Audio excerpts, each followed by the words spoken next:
Hello, everyone. I am Kayala Mamadova. I will be your moderator today. Today is 17 May 2021. We are starting our fourth Executive Model OIC first online lecture. Due to ongoing COVID-19 pandemic, the Model OIC International Relations Academy 2021 and fourth Executive Model OIC projects are implementing online by ICYF-ERC in partnership with the Ministry of Youth and Sports of the Republic of Azerbaijan. Our first speaker is Mr. Elmaddin Mehdiyev, the Director General of ICYF-ERC. He will deliver a speech about role of international organizations in regional cooperation. I would like to mention that the last 15 minutes will be devoted to QA session. Mr. Elmaddin Mehdiyev, stage is yours. Thank you very much, Kayala. Taking this opportunity at the first, I would like to greet everyone from different countries, participants who are selected for participation in the International Model OIC, Executive Model OIC, as well as in the International Relations Academy, the Model OIC. And I would like to congratulate the successful applicants who are today with us. At the same time, I would like to mention that as our this session is streamed online through Facebook, those who are watching us online. So taking this opportunity, I would like to greet them all. As you know, Model OIC is the traditional activity of the Islamic Cooperation Youth Forum, which is the affiliated institution of the Organization of Islamic Cooperation.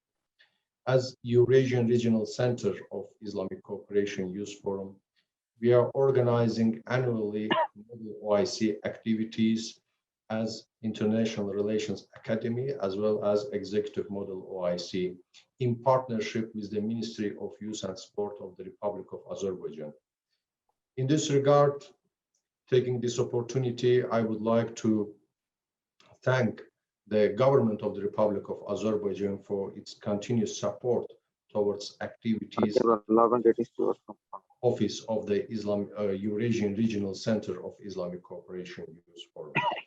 The topic, our first topic, which we are going to talk about today is role of international organizations in regional cooperation. I would like to inform you that this topic was not, it was selected deliberately as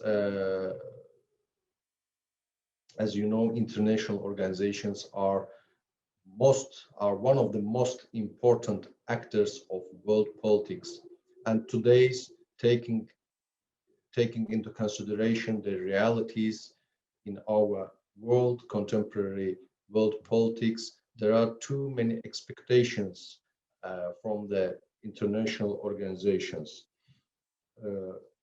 Because at the same time, international organizations are most important tools and multilateral mechanisms of international relations system. And as I mentioned, expectations from the world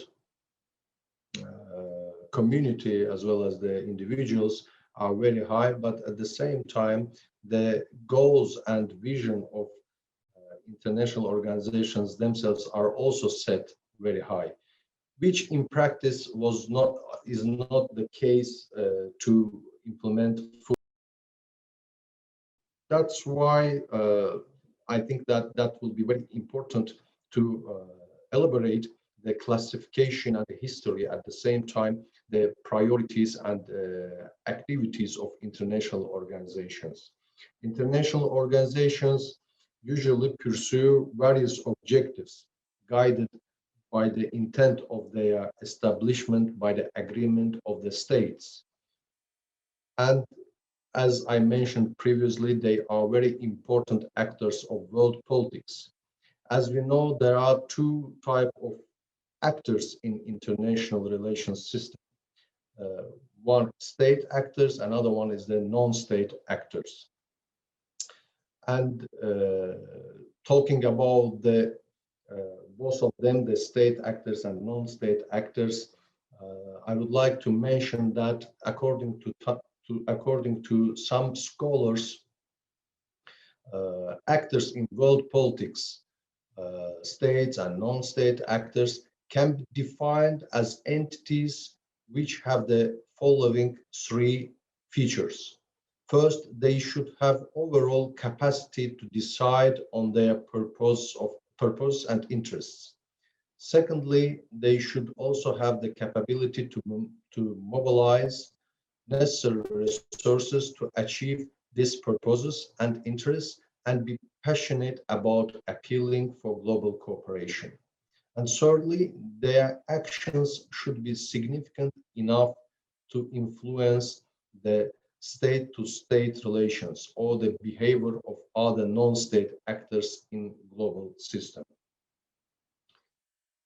Talking about the classification of international organizations, it's very important to highlight that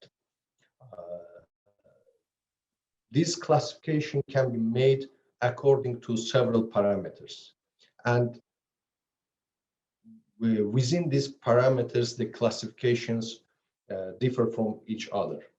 The first parameter which can be handled is about the nature, or let's say mandate of the parties which establish the international organization. From this perspective, there are two types of international organizations. The first, international governmental organizations, and secondly, international non-governmental organizations. And international governmental organizations, I think that this is the most famous ones. Meanwhile, we have very successful, or let's say very famous examples of international non-governmental organizations also. And those which are the international governmental organizations, we can say the first one, of course, is the United Nations. But meanwhile, there is a World Trade Organization, Organization of Islamic Cooperation, for sure, World Health Organization, which is very famous for the last 1 year, and International Labor Organization, or let's say NATO, and another one which is the International Governmental Organization, but has some differences from those which I mentioned, is the non-alignment movement. So talking about this part, I have to mention that, I have to underline that what's the difference between those which I mentioned previously and the non-aligned movement is that those organizations have the permanent secretariat, the headquarters, but non-alignment movement, it hasn't any secretariat or headquarters. So this is in classification, in general classification, we have to take into account this parameter also. Talking about the international non-governmental organizations, there are actually in the world today, there are more than 1,700 international non-governmental organizations. Many of them maybe are not so famous, but dealing with certain kind of issues and subjects in the certain regions and geographies. But some of them are very famous. For example, Medicines Sans Frontières, or World Organizations of Scout Movement, or Journalists Without Borders, or this kind of international non-governmental organizations we are hearing about from daily news, from media, and they are taking activity in different parts of the world based on their mission and vision. And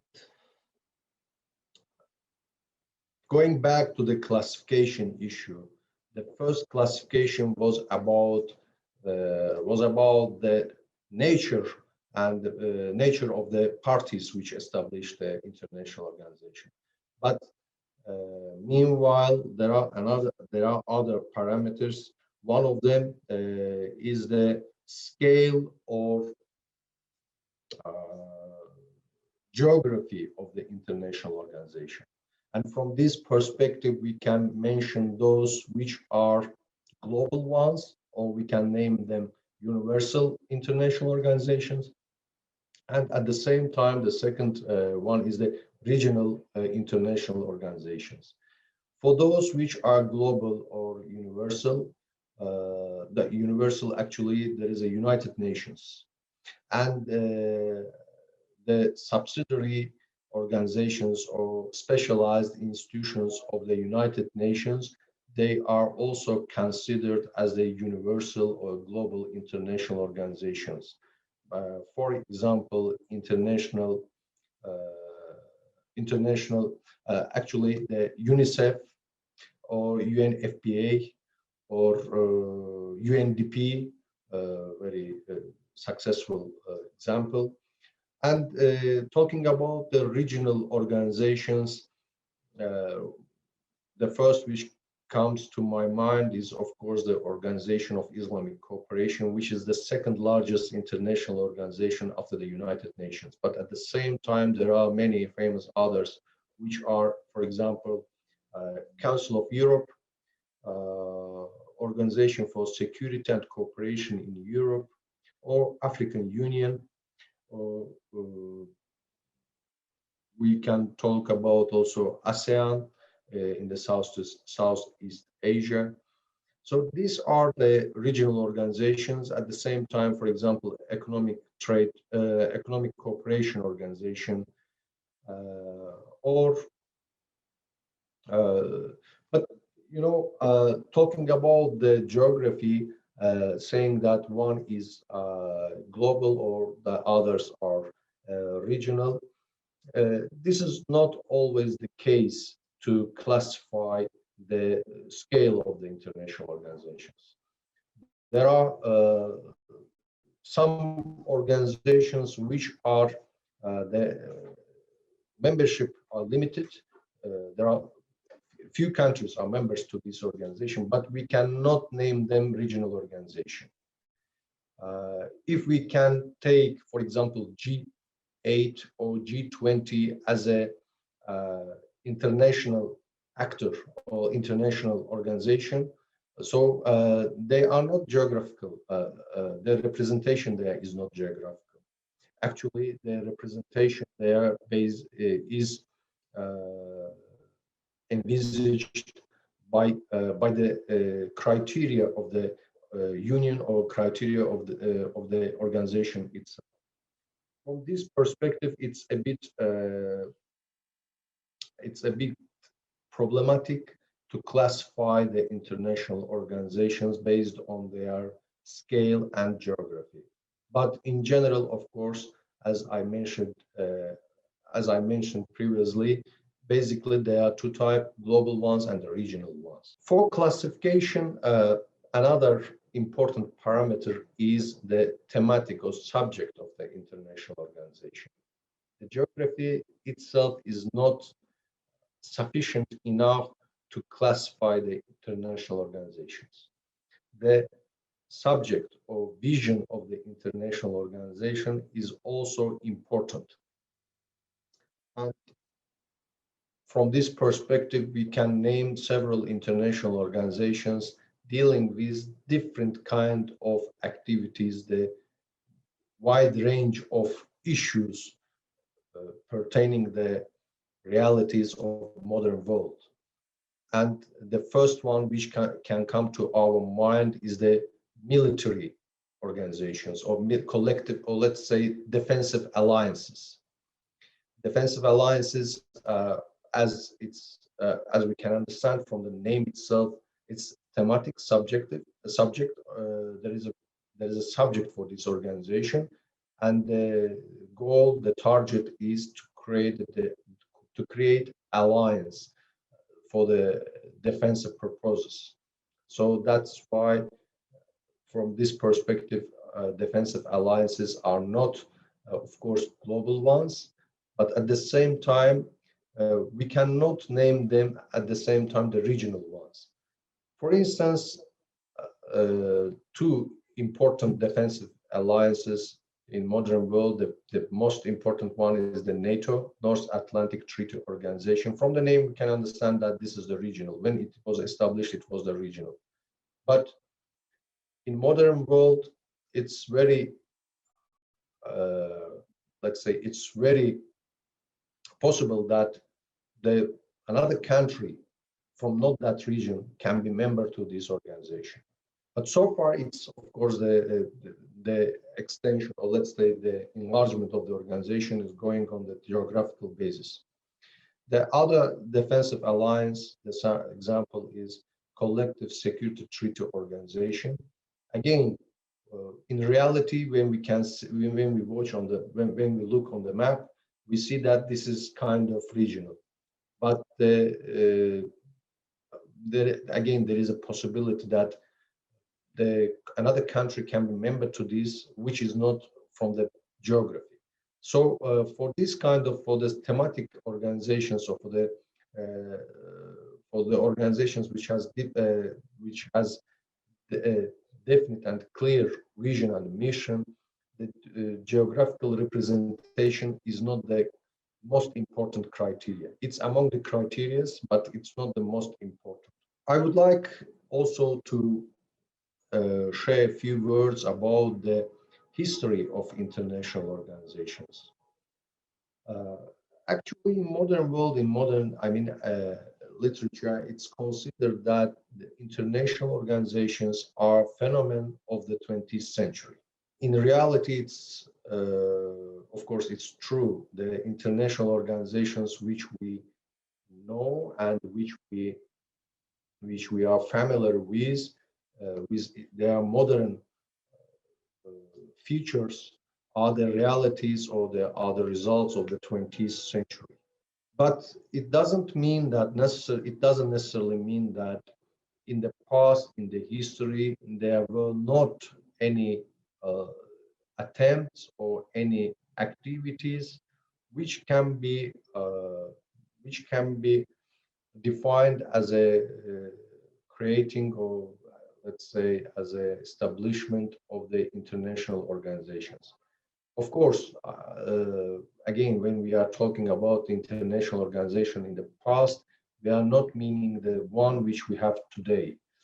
There are different kind of realities, and of course, the 20th century, the institutionalization of the international organizations in the 20th century.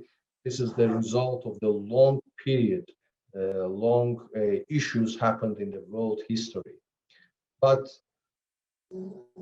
in the past, even in the ancient times, there were treaties or pacts between the states. And these pacts and the treaties, taking into consideration the realities of that time, the speed of developments of that time, sometimes can last for several decades. And these treaties establish a kind of system between the states. So that's why we can consider that these kind of treaties signed in the past, which we know today are known to the world history, they are also kind of international organization, because they are attempt to create kind of system in the world politics. Of course, the number of the states that time was not so high as we have today. It's today around 200 member states we have in the United Nations, but that time the number was very low. That's why the parties, or the number of the parties of those treaties, were not so high. And at the same time, the development of the world politics, or theoretical development, was not in that level. That's why these kind of treaties, they were kind of international organizations of their period. And coming to the, let's say, to the modern times, throughout the history, throughout the medieval age, we can name different type of developments, milestones, which contributed to the establishment of the international system. In other words, international organizations. And here I would like to share with you one very important, or let's say very interesting fact about the treaties or defensive alliances. And actually, in the previous years, when we were making our lectures, I prefer to make it interactive with the participants. But now through Zoom, again, we can use the same system, and I can address the question to the audience. What do you think? What was the first, or let's say, what is the oldest active defensive alliance? Or at least you can say the century, in which century it was signed and it's still active. The world's oldest defensive alliance or oldest treaty, which is still active, is the Luso-British Alliance. The Luso-British Alliance was ratified in 1386 with the signing of the Windsor Treaty, and it marks the oldest active political treaty in the world. It was signed between the Kingdom of Portugal and the English Crown, and the treaty assured mutual military aid in the face of aggression from foreign forces. And this agreement would heavily inform how the two nations' consequent foreign policy was conducted. For example, Britain sent military support to Portugal when Spain invaded the country in 1762. It's almost 400 years later of the treaty, and later helped to stave off Napoleon's attempts at conquering the Iberian country. Parallelly, Portugal sided with the UK during the World War I. It's almost, let's say, 500 years after, and helped Britain's efforts in the 1981 Falklands War by providing logistical support through its military base in Azores. But today, of course, this agreement or this treaty is not so, let's say, popular, because there are these two countries, they are represented in another defensive alliance, which also cover the aims of this treaty, which is the NATO. Both of them are members of the NATO. But this is very interesting fact that still after the treaty which was signed in the 14th century is still valid, is still active, and throughout the history, after even the centuries, the two states complied with the terms and conditions of this agreement. But talking about the ancient time of treaties, we have to mention those which were signed by the Egypt pharaohs, at the same time those states which were present that time in the Middle East. And coming to the more close, let's say, centuries, the end of the, let's say, towards the end of the medieval age, I would like to mention that the first attempt to create the international system was the Westfalian Order. After the 30 Years' War, the countries established the Westfalian Order.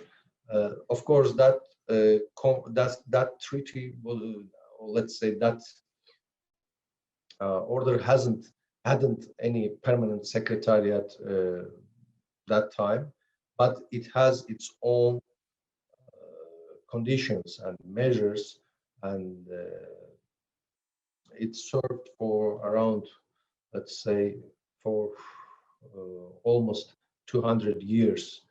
I mean, until the Napoleonic Wars, it guaranteed the system in the Europe. But when the Napoleonic Wars started, it was the end of the Westphalian Order. And by the end of the Napoleonic War, there was another attempt to create the international system, which we call the Vienna Congress. Actually, it was created by the Vienna Congress, and we call it the Vienna Concert, the Concert of Vienna. And but this the Vienna Concert was not so successful to be institutionalized and politically institutionalized. So that's why we cannot name it as international organization from the perspective of the criteria of the international organizations which we have today. But in general, in 19th century, so in parallel with the development of the countries or communities, the modern international organizations they started to appear in world politics. In general, I can name that the first international organization which is known to the history, which has its own, let's say, kind of secretariat or kind of headquarters or the office.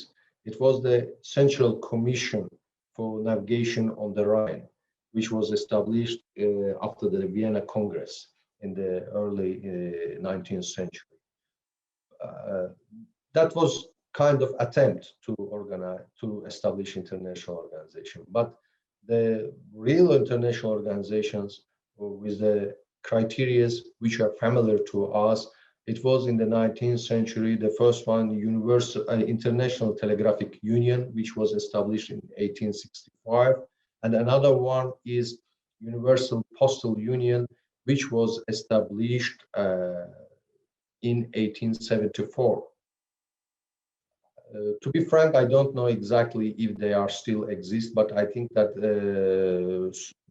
throughout the history, even they merged, and there is some kind of international organization currently which is dealing with these communication issues, the telegraphic or union, this kind of things. And also, it's very notable to mention that why you can ask why the international organizations mostly appeared or established in 20th century. My answer would be that there is always, there should be always kind of demand for any issue in order to achieve it. And throughout the 20th century, there was a big demand for this kind of institutions, because 20th century was, let's say, that the most important issues or most important events happened in the 20th century is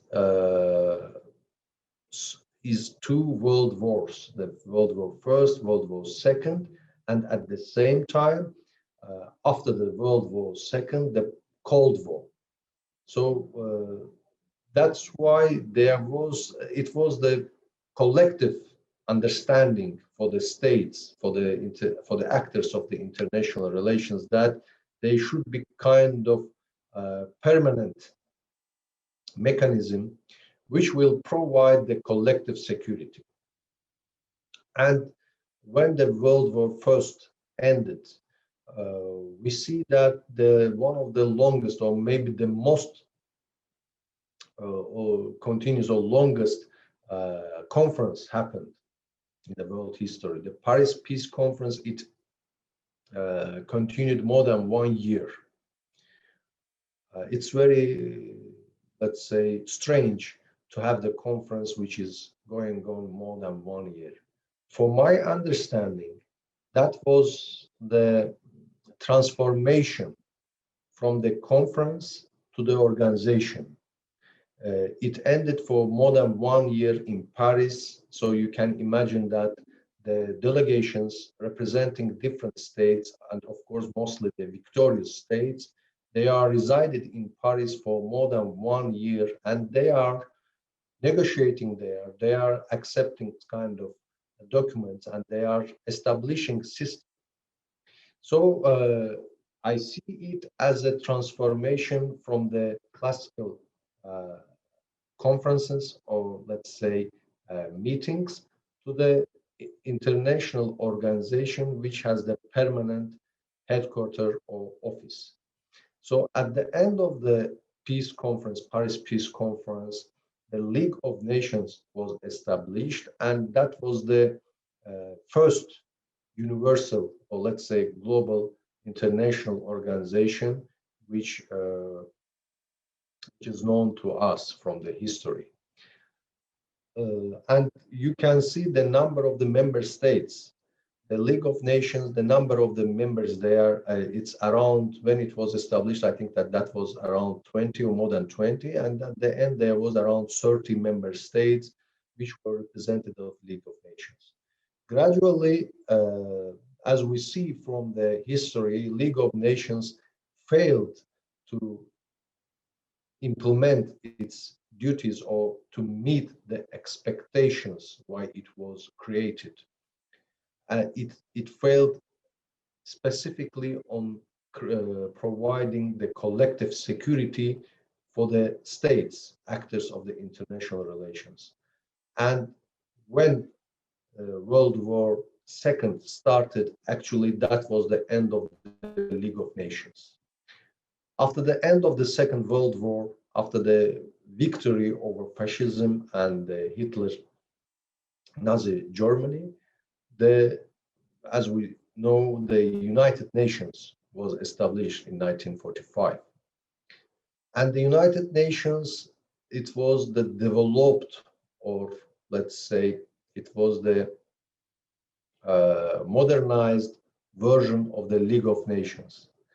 And the representation in the United Nations after the Second World War, the number of the states were higher than the League of Nations. And throughout the 60s, 50s, 60s, 70s, when the colonialism in the world, it came to end, and there were too many independent countries, all of them applied for the membership in the United Nations and were accepted as the sovereign members of the United Nations. And now today we have the representation in the United Nations, as I said, around 200 countries. But does it mean that United Nations is very successful to meet the expectations, or to meet the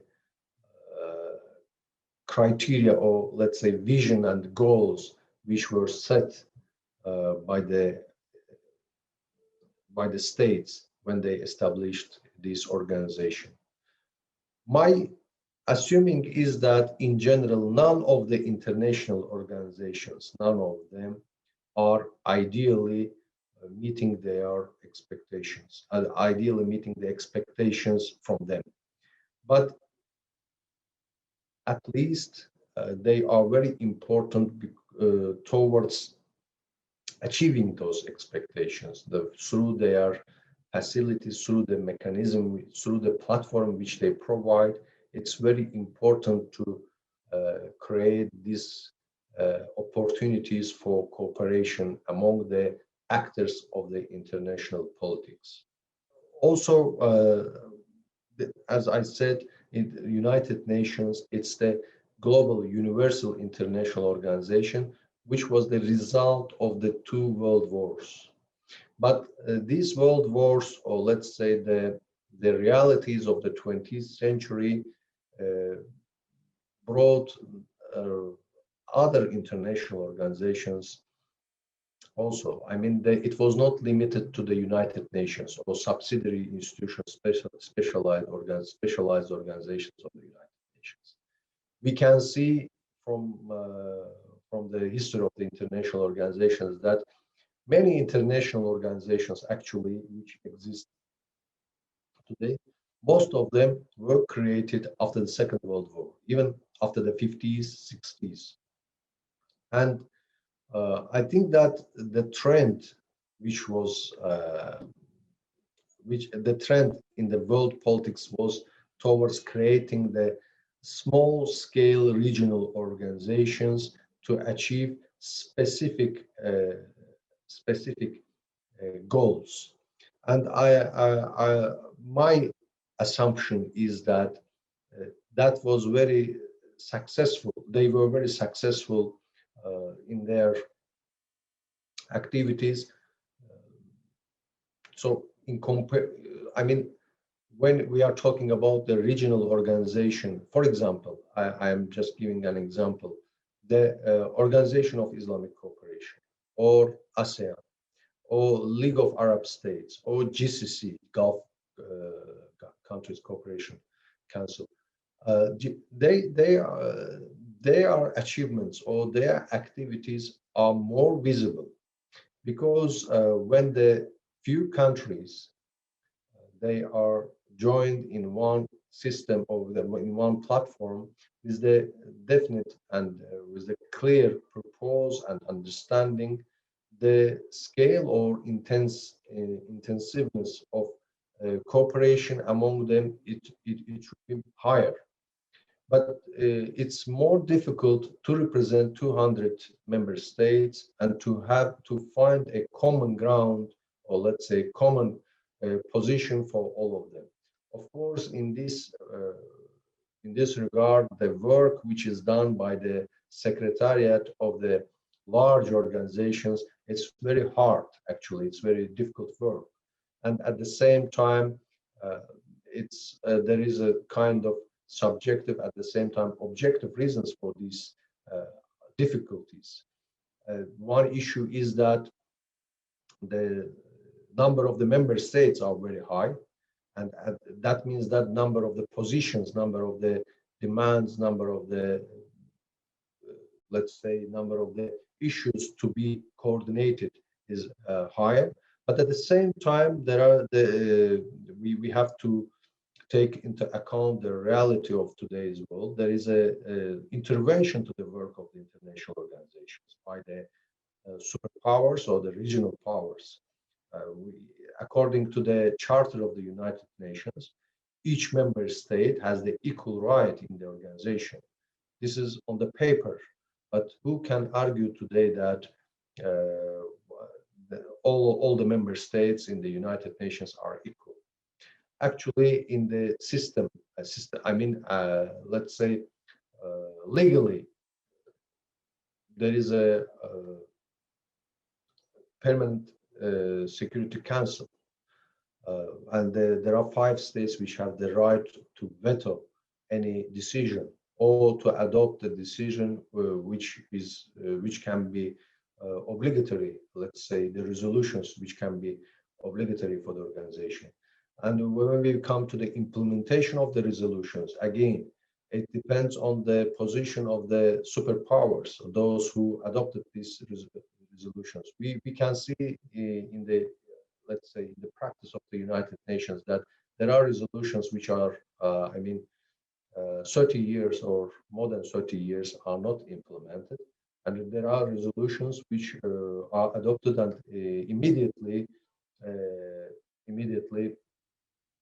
started to execute the resolution, to realize the demandings of the resolution. So again, from this perspective, of course, the realities of the international organizations, large international organizations, global international organizations, it's very hard and it's very difficult to achieve the goals of those institutions, which I think that gradually, and taking into account that more than 1 year, the world is facing the pandemic, ongoing pandemic, there will be new realities for the international organizations. Actually, before the pandemic, even well before the pandemic, we have seen from media and we have heard from different conferences that from some world leaders, there were demands for reformation in the United Nations. But I think that now when the pandemic brought new realities to the world, these kind of reformations or these kind of transformations will be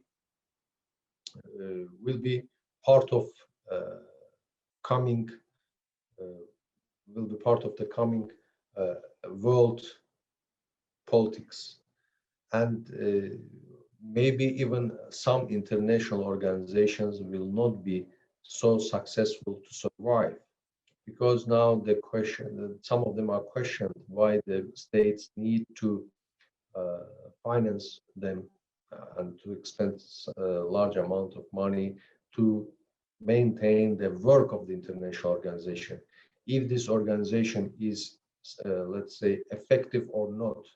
And there will be, I think that naturally, of course, by the state, the let's say, valuing the efficiency of the international organization. For example, which was very, let's say, popular during the last 1 year, very famous international organization, World Health Organization. The World Health Organization dealt with the issues according to its structure and according to its legislation, according to its charter. But all those documents and that structure was adopted before the pandemic. And actually, this is the first time when the World Health Organization facing this kind of large-scale disease in the world. So that was the test for the organization. And definitely, after the pandemic, there will be attempts by definite member states or actors to make some reforms or to make some change in the work of the organization. Because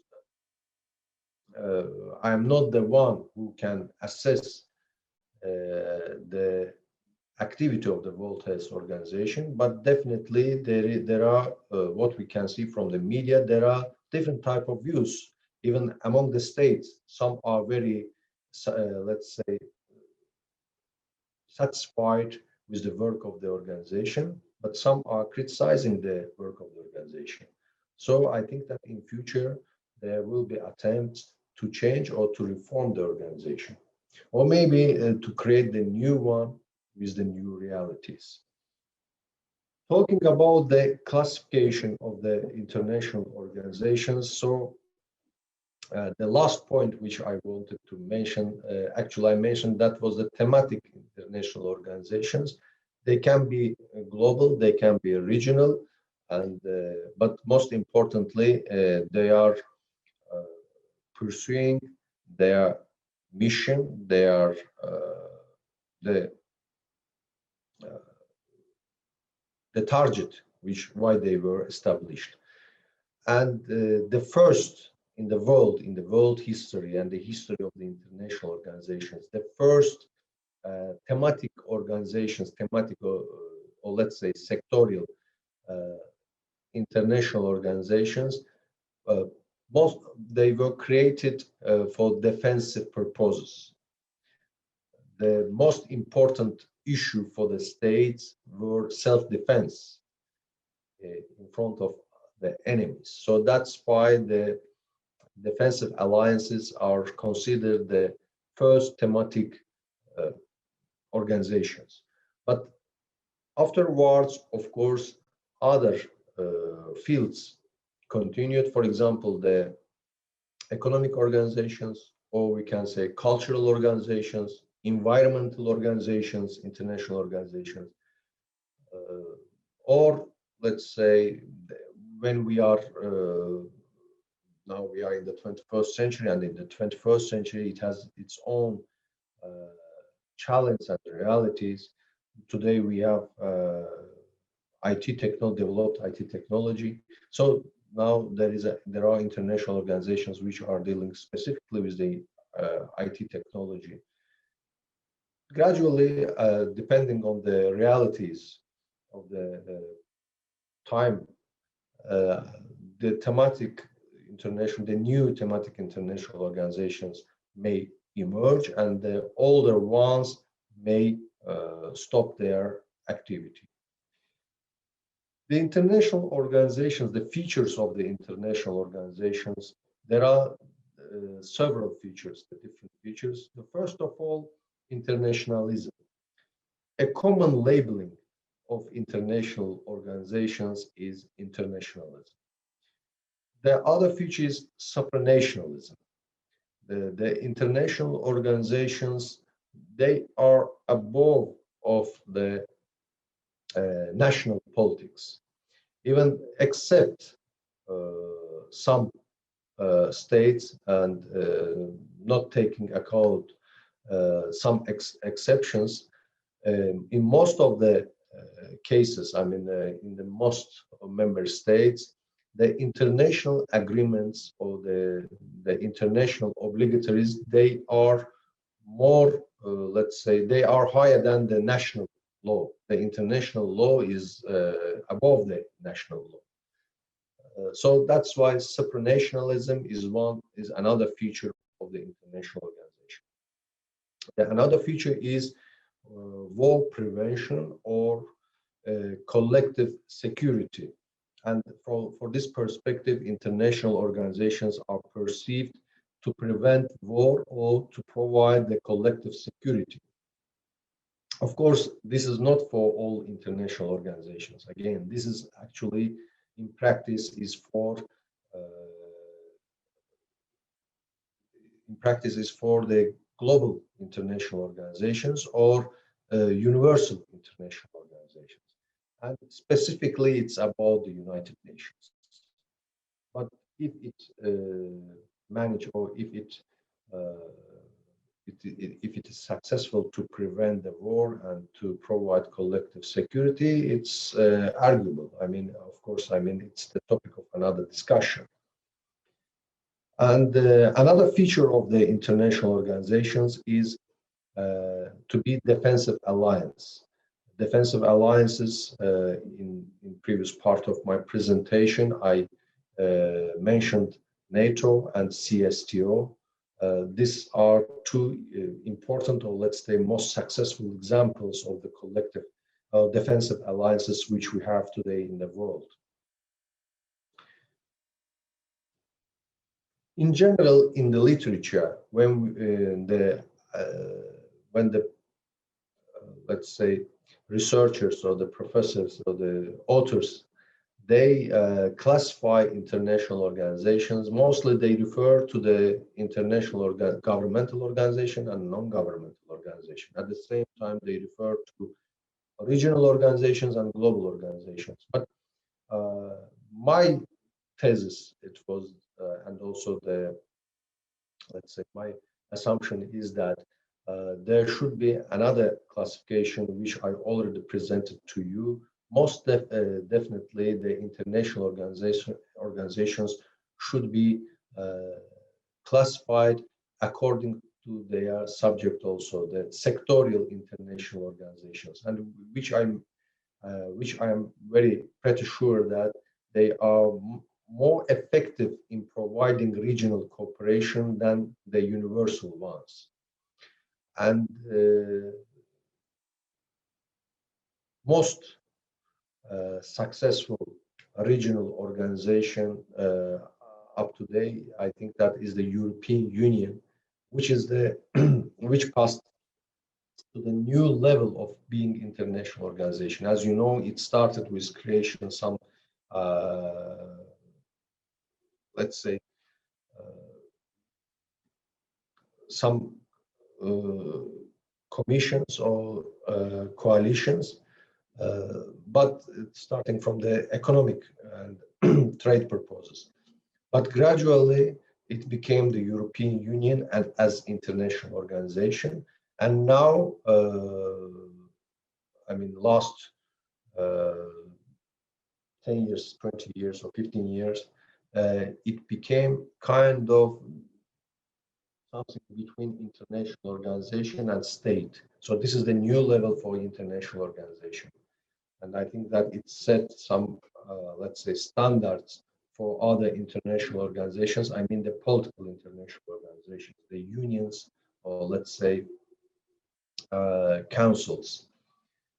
And making my presentation about the international organizations and their role in the regional cooperation, at the end, I think that I have 5 minutes.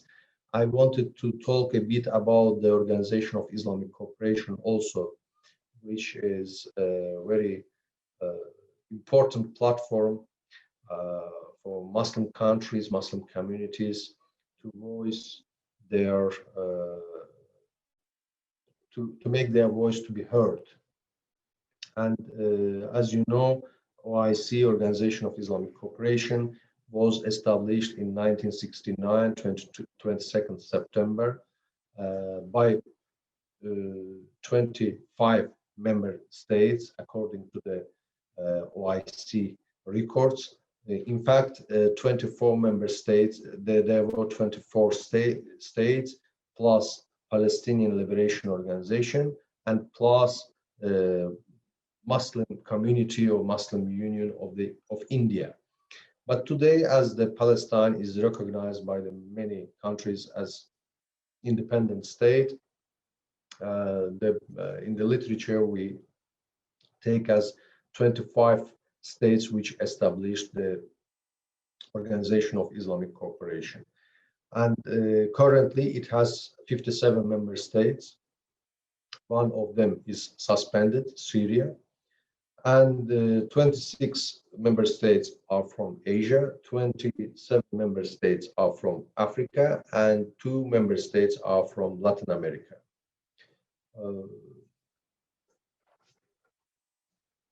The membership to the OIC, it's not, let's say, yes, it's the Islamic Cooperation Organization, but the membership criteria is not to have the majority Muslim population. There are cases in the OIC when the state has a Muslim minority, but it's the full-fledged member of OIC, for instance, Uganda or Latin American states. And the reason of the establishment of the OIC, as you know, that was the arson attack, setting fire Al-Aqsa Mosque in 1969, and that was the reaction of Ummah, the reaction of the Muslim states to this arson attack, and it resulted with establishment of the Organization of Islamic Conference, which later in 2011, during the Council of Foreign Ministers session, which was held in Astana in Kazakhstan, was renamed as Organization of Islamic Cooperation. So, sharing with you a few words about the OIC, I am finishing here my presentation, and I would like to thank you for your attention. If you have questions, and if the time allows us, I can have some questions also, can take some questions. Thank you so much, Mr. Elmaddin Mehdiyev. It was a really great lecture. Actually, you answered most questions in your topic, but I would like to ask some questions from our participants. So first question is from Günay Valizadeh in Azerbaijan. As you know, during the Second Karabakh War, some international organizations didn't respond adequately to the issue. The acts of targeting the civilian population and destroying our cultural and religious sites were not condemned. However, the conflict has already been resolved. How do you think these international organizations can contribute to the regional cooperation?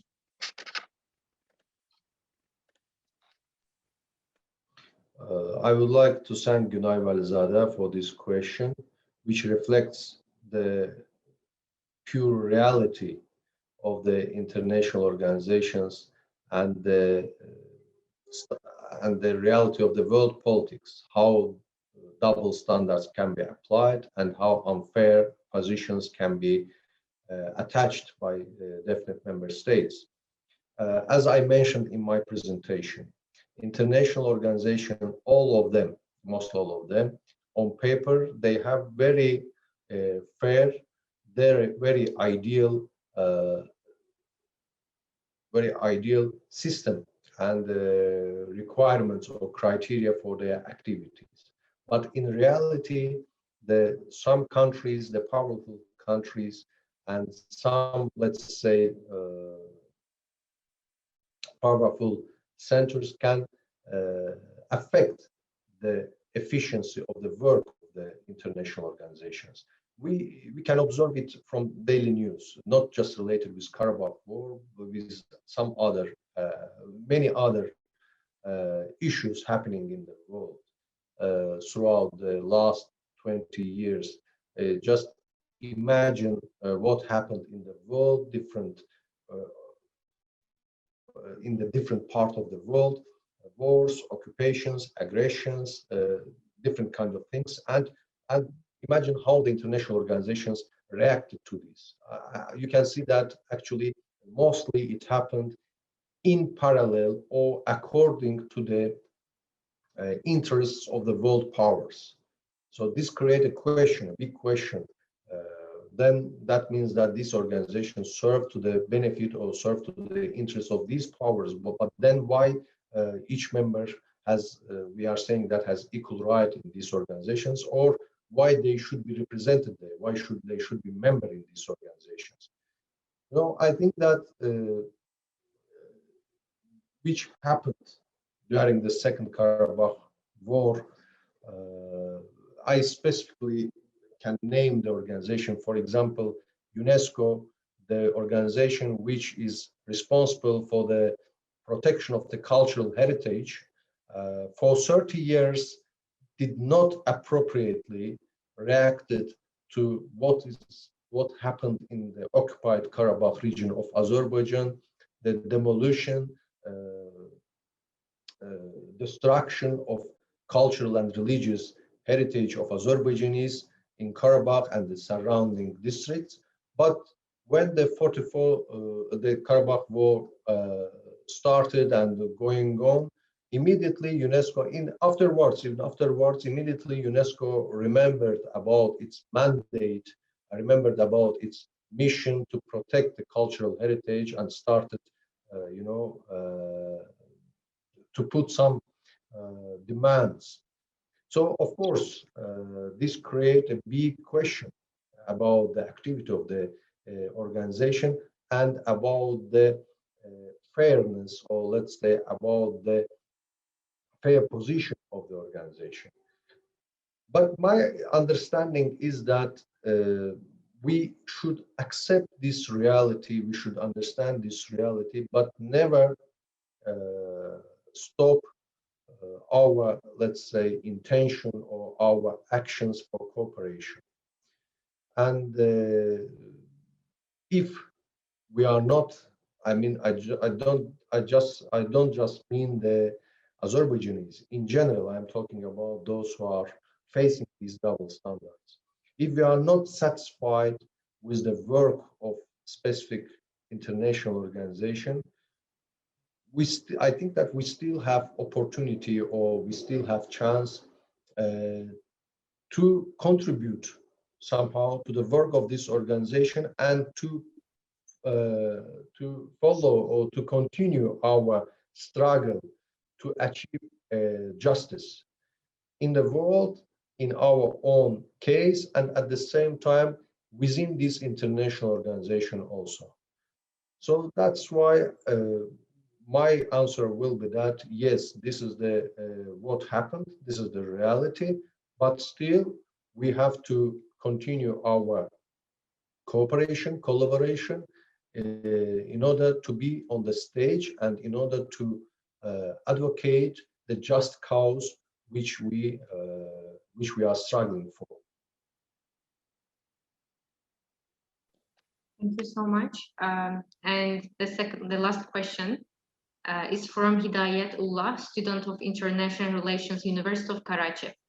As we all know, OIC was founded to protect Al-Aqsa. In current situation, what sort of effective role can play to resolve the issue? The current situation, if I understood correctly, the current situation, What sort of? Yes, please repeat it. Of course, in current situation, what sort of effective role can OIC play to resolve the issue? Can OIC play to resolve the issue? This is very problematic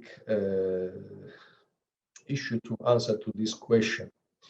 As I mentioned, OIC was established after the attack on Al-Aqsa Mosque in 1969. And according to the charter of the OIC, the headquarters of the OIC should be based in Al-Quds, Jerusalem. And again, according to the charter, until the liberation of Al-Quds, the headquarters is based in Jeddah, in Saudi Arabia.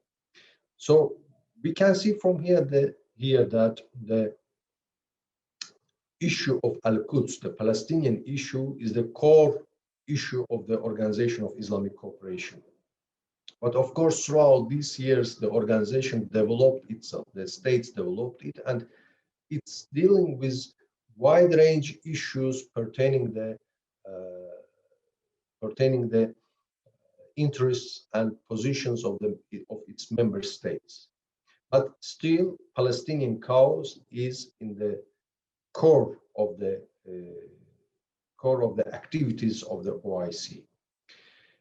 The organizations are always powerful or effective exactly as their member states are powerful or effective. You cannot achieve very effective or powerful organization with, let's say, weak or with, I don't want to name it exactly weak, but let's say not powerful member states. They cannot create very powerful organization. And that's why if we see if we will look just to the map of the OIC, I'm not talking about the military power, I'm just talking about the economic power.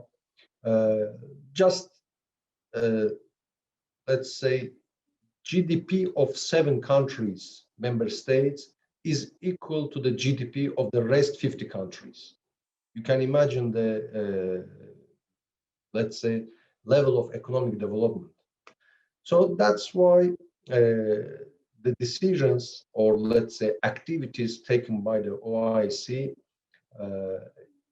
first of all, those who are taking these decisions, they are the member states.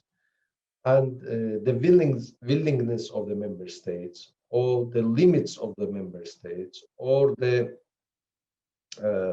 possibilities of the member states should allow them to take the effective measures, or let's say to solve the issue. But I'm not criticizing the activities of the OIC, not at all. I do believe that OIC achieved many results on many issues, and taking into consideration the Palestinian cause, I think that OIC played a very important role to keep this issue on the agenda of its member states, on the agenda of the vote.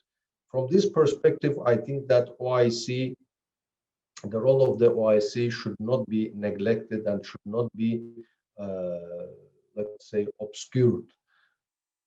But if it's possible to make more, yes, it's always possible to put more efforts and to achieve more results. Again, but that will be issue which is directly related with the member states, with the countries.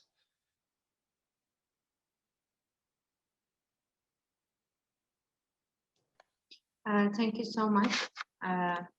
And now our guest ambassador, Mr. Nasser Abdul is here. So, Mr. Elmaddin Mehdiyev, we can start with him. And with your permission, just I wanted to greet and welcome His Excellency Ambassador Nasser Abdul Kareem, the ambassador of the State of Palestine to the Republic of Azerbaijan. And taking this opportunity, I would like to thank His Excellency Ambassador for accepting our invitation and as traditionally to be the first speaker guest ambassador of the Model OIC activities of the Eurasian Regional Center. Thank you very much, Excellency, for your participation. And now the floor is yours. I also would like to greet His Excellency Mr. Nasser Abdul Kareem, Ambassador of the State of Palestine to the Republic of Azerbaijan. Mr. Ambassador, stage is yours.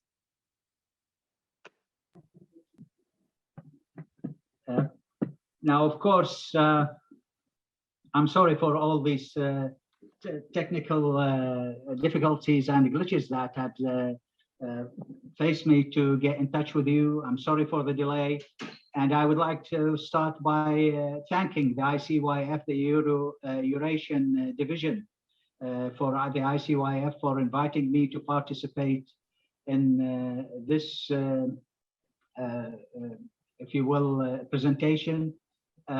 We've been cooperating with the Eurasian Division of the ICYF for many years, and it's been always a pleasure and a privilege for me to interact through ICYF with the youth of Azerbaijan, and in a couple of occasions we had interaction with the youth in the OIC countries like last year.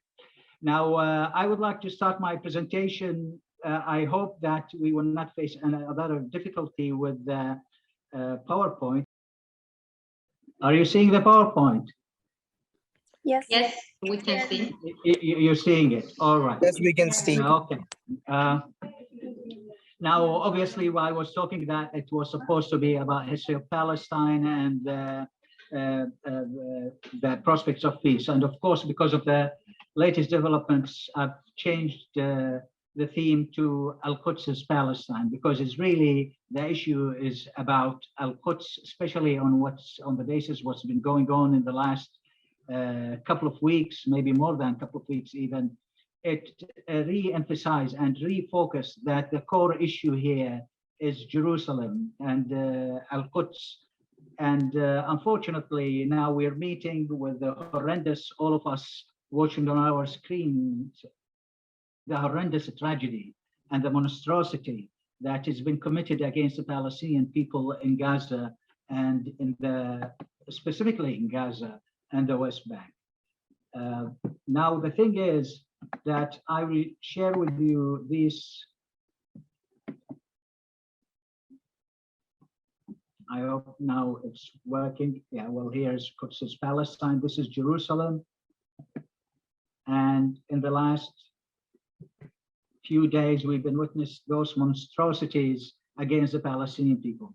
Now, unfortunately, what we hear in the international media sometimes, and some of the powers that be on the world stage, when they speak about the conflict or the war, they speak as of a conflict between two peer powers, while actually it's a war of genocide against the Palestinian people.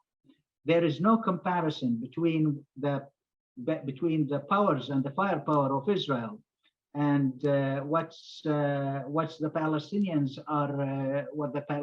are doing in defending themselves. And unfortunately, these powers are trying to project as a distraction from the main issue and the core issue of the conflict.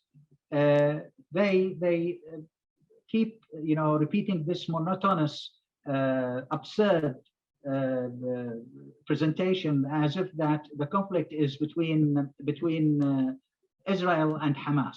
The conflict is not between Israel and Hamas, and the war is not between Israel and Hamas. It's a war waged by Israel against the Palestinian people. It's a war waged by Israel to kick out the Palestinian people from Palestine. And actually, it's a war of genocide, because in the last few days, what we've been seeing is that a mayhem that the Israeli onslaught has been forced upon and subjected upon the Gaza Strip is horrendous. You see the towers, civilian towers being disrupted, being destroyed. The latest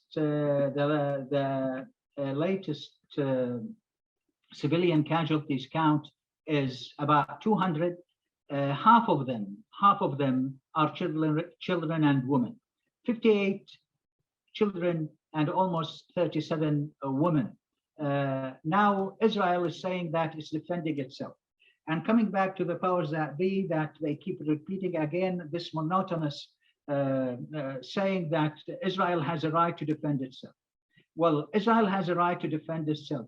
The Palestinians have no right. Are they some sort of human subspecies that they don't deserve to defend themselves when they are subjected to this firepower, to this process, long, systematic, methodological process of disenfranchising and dispossession and ethnic cleansing practiced by Israel against them. They are not supposed to defend themselves. They have no right to defend themselves. Of course, again, I'm trying actually to let this screen move to different screens, but obviously it's not working for some reason. But anyway, I will continue on talking because I had maps and I had some other things, but obviously there is something wrong, maybe with the technology that I have, or I don't know, something through the internet. But anyway, coming back at the same time, these events are coinciding with the Nakba anniversary. And Nakba anniversary is which occurred in 1948. It's the anniversary of kicking out. It is the anniversary of the creation of Israel, which was at the expense of the Palestinian people, which the creation of Israel resulted in almost evicting almost 800,000 of the Palestinian population by that time. 800,000 of the Palestinians then presented half of the population of Palestine. They were kicked out of their villages, their towns. Some of them were subjected to massacres. At least approximately 1,000 Palestinians were massacred in a systematic process of terror that was carried out by Zionist militias by then, which then formed the core of the Israeli army. And these 400 almost resulted in the destruction and the abandonment of almost 450 Palestinian villages and towns. And those Palestinians had to leave and live as refugees in surrounding countries since 1948. And this Nakba anniversary is very poignant in the Palestinian psyche. And this is the 73rd anniversary of that event. And Palestinians symbolize that anniversary by because when Palestinians were kicked out of their houses, they took the keys of their houses with them, and they took some of the families, they took the deeds of the ownership of their houses with them. And the key became thus a symbol of the hope and the aspirations of the Palestinians who were kicked out of Palestine to go back to Palestine at some moment. And thus the key became the symbol of a return, of hope of return to these Palestinians. Now, unfortunately, I'm again trying to go through this. I don't know what's happening with this PowerPoint, but to keep my train of thoughts flowing in a streamline. Now, of course, Jerusalem coming back. How did this latest conflagration has started? The conflagration that is presented by the West, by the powers that be, as if it's a war between Israel and Hamas. the situation started actually, as I've said previously, that since 1948. Israel has been implemented since its creation a system of discrimination between different sectors of people who live in Israel. Of course, there is the Jewish Israelis, and there are some remnant Palestinian population, which now represent almost 20% of the total population of Israel. That is not mentioning the population, or the Palestinian population inside the Palestinian occupied territories that were occupied by Israel in 1967. Thus, now Israel, between the river, the territories that Israel controls, between the river of Jordan to the Mediterranean Sea. Again, I have to apologize. I would have wished to give you a context of what I'm talking about. I had maps to let you know, see how are these things work, what is the River Jordan, what is the Mediterranean, but I think you get the picture.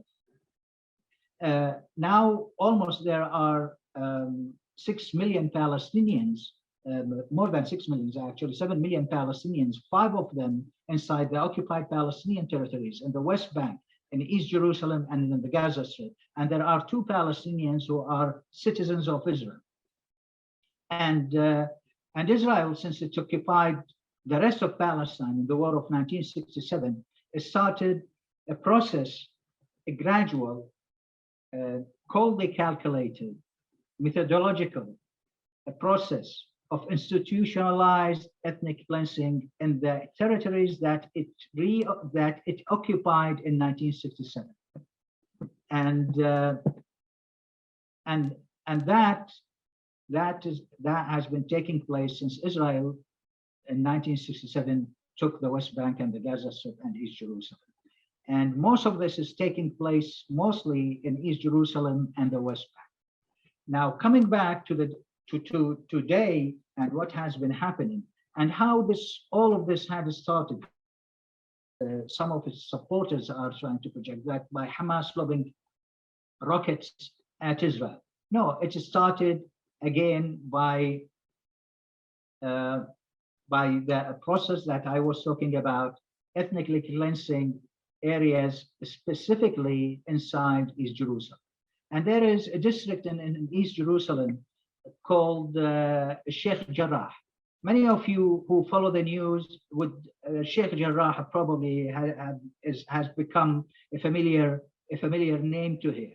Sheikh Jarrah is one of the districts of the Palestinian East Jerusalem. Historically, it has been Palestinian. It was established, this district was originally a village called Jarrah village. And this village was established 800 years ago by a prince called Hussam-ad-Din Jarrah. Hussam-ad-Din Jarrah, who is ever familiar with history, was the physician of Salah ad-Din. Salah ad-Din, if you're familiar, Salah ad-Din al-Ayyubi, he was the king, the Muslim king who liberated Jerusalem from the Crusaders. And thus, this Hussam-ad-Din Jarrah was given that village to rule, and it almost became like a town. And then with the passage of time, it became part of East Jerusalem. It expanded. By the expansion of East Jerusalem and Sheikh Jarrah town, they connected with each other. And it became part of East Jerusalem historically. So the establishment and the history of Sheikh Jarrah is 100% Palestinian. And Jarrah, by the way, it's an Arabic word, means surgeon, a physician surgeon, because this gentleman, Hussam-ad-Din Jarrah, he was again the physician of Salah ad-Din al-Ayyubi. And in the 19th century, Sheikh Jarrah became a prominent district in East Jerusalem when many of the prominent Palestinian families started to build houses in that district. And it has a mixed Palestinian, Muslim, and a Christian mostly population. And there were a very small percentage of Palestinian Jews living at that time in that district. Now, what has been happening since late 1990s, Israel, with its policy of establishing settlement, expropriating land, expropriating it, i.e. Stealing land, Palestinian-owned land, and to get out, evict the indigenous Palestinians, the authentic owners of those land, to evict them and bring instead of them illegal Israeli Jewish settlers. Now the settlers, it's an understatement to describe this group of people. Actually, they should be described as colonialists, because the settlers basically are settling in occupied territories that goes against all the principles of international law. And to instill settlers in occupied territories is considered by the United Nations is considered a war crime. And thus, these settlers, these colonialists, are brought by the Israeli government after evicting the original Palestinian owners of these lands and these houses in Sheikh Jarrah.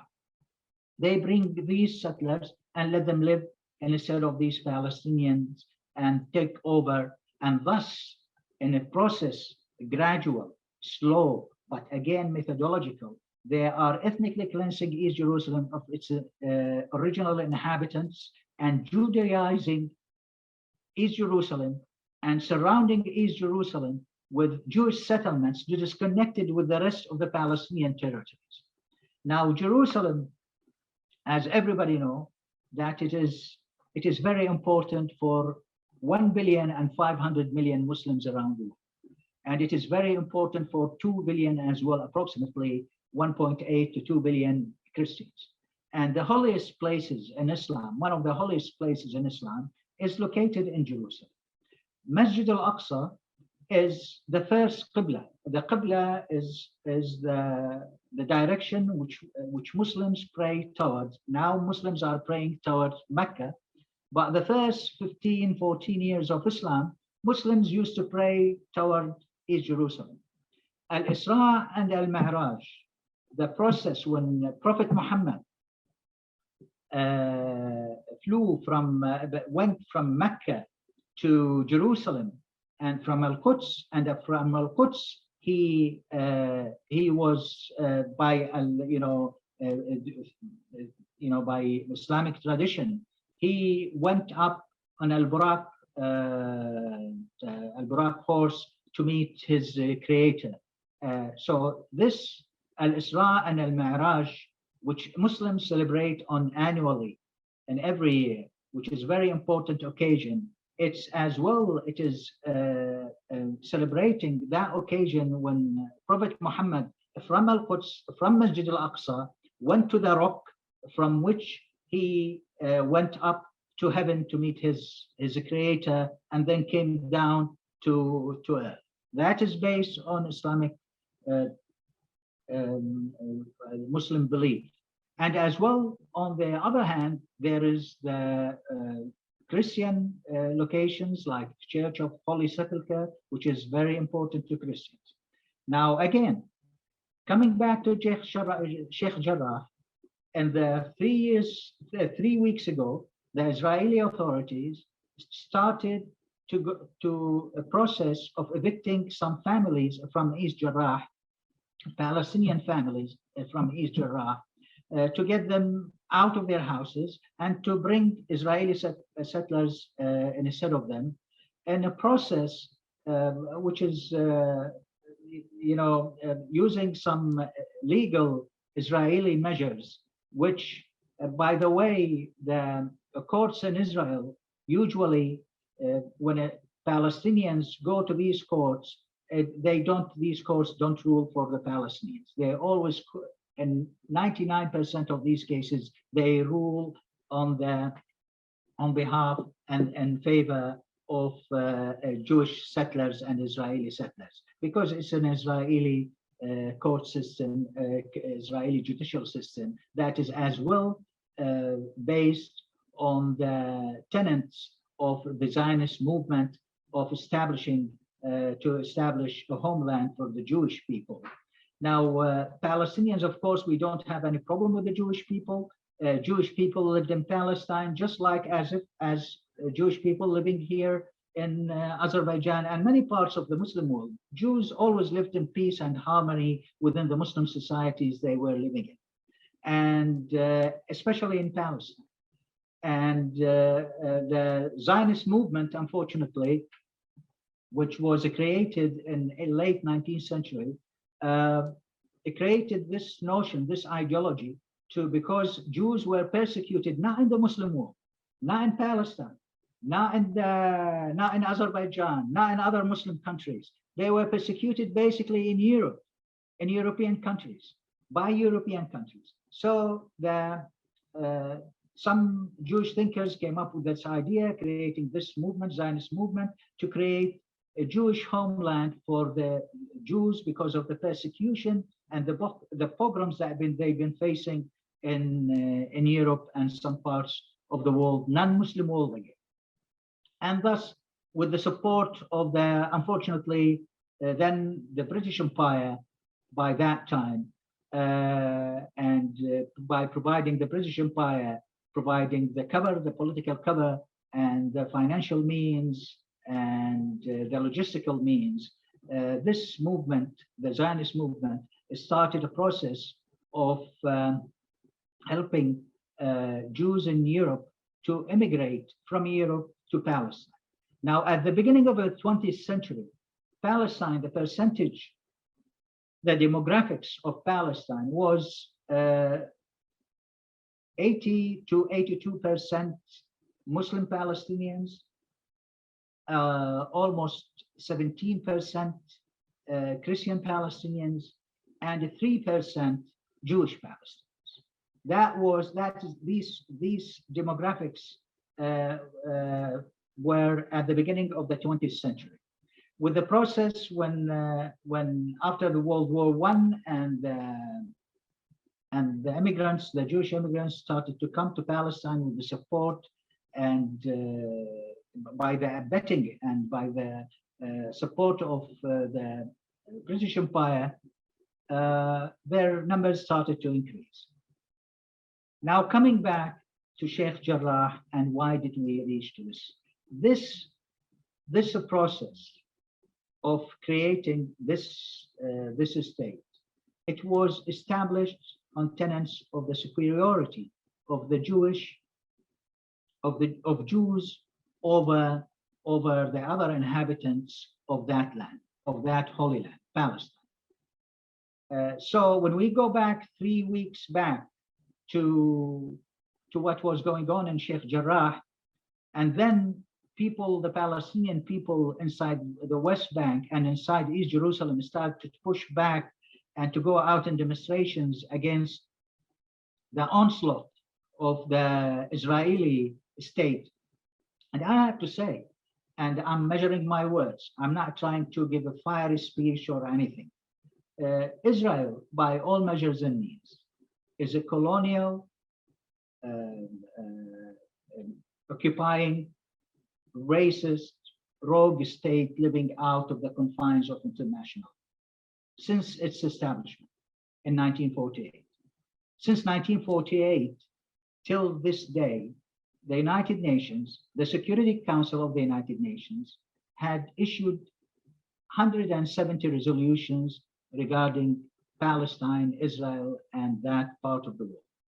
And the General Assembly of the United Nations, approximately 142 resolutions as well. So collectively, the United Nations since 1948 till today had issued approximately more than 300 resolutions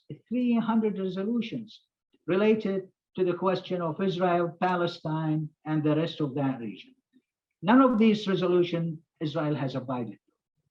Thus, Israel is living, continuing with its existence with impunity because of the support that it takes and it gets from the powers that, as I said at the beginning of this conversation, that speak about Israel's right to defend itself while not saying anything about the Palestinians. They give some some off-the-cuff remarks like the Palestinians have the right to live in peace, but not necessarily have the right to defend themselves. And this is the reality. So this country, Israel, has been living all its existence outside the confines of international law by not abiding by United Nations resolutions that were issued by the United Nations, by the different bodies of the United Nations, whether the Security Council or the General Assembly. Thus, it felt always that it could do anything with impunity, because it knows that when we go to the United Nations, it will be supported, will be covered and protected by, in most cases, by the United States. And from there, when these demonstrations started to take place in the month of Ramadan, don't forget, in the month of Ramadan, the holiest month in Islam, when people started to demonstrate, as if it's to add, insult to injury, it's more than insult to injury, actually. Other than what they've been doing, the Israeli authorities in Sheikh Jarrah, they stormed Al-Aqsa Mosque when worshippers were inside the Aqsa Mosque, attending, doing their prayers and doing their worship inside the mosque as every year in the holy month of Ramadan. And some of these forces stormed inside the mosque, one of the holiest places in Islam. Imagine if that happened, God forbid, if that happened to the Vatican, if some foreign forces went to the Vatican and stormed the Vatican. Now, all of this with the political rhetoric of one of the most extreme government in Israel, headed by one of the most extreme and racist leaders that Israel has been led by, Mr. Netanyahu, who is surrounded by even more hardline and extremist, ultra-right, nationalist Israelis, with his rhetoric that he's been using since many years, but especially after he became a prime minister, agitating the Jewish society inside Israel against the Palestinians and the occupied Palestinian territories and against the Palestinians who are Israeli citizens. So he was talking, and he's talking until 2 days ago, with all what has been happening inside Israel as well. He was talking with the same, within the same rationale and the same logic, agitating people, using populist and firebrand, rhetoric that would make people angry and would make people go and feel that their neighbors, whether they are Palestinians, Muslims, or Christians, to go and feel that these peoples are out to get them. So Mr. Netanyahu with his government have been adopting a policy since he became to power. This policy of agitation, a policy of hate, a speech of hate, a speech of division, and alongside the realities that what Israel has been doing. İsmarışlar və bu nəticədə də İsrail həmin o əməlləri Fələstində keçirir və insanların haqlı etirazına səbəb olur. Və bu müharibə Israel has took against the Palestinians in Sheikh Jarrah and Al-Masjid al-Aqsa. Now, we see today the destruction.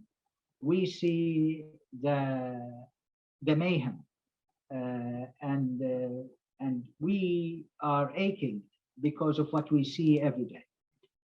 I wish, once again, I could have accessed my PowerPoint, but unfortunately I couldn't.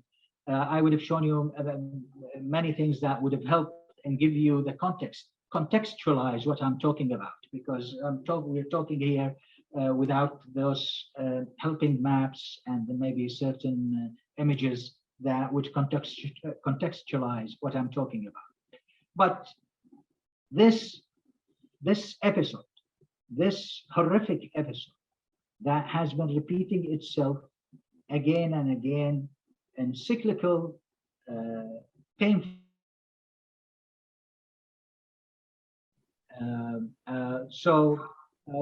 Now the prospects for the prospects of where to go from here is that the international community, and especially the powers that be, have to implement the pressure on Israel to relent and to end its occupation and to end a system of apartheid.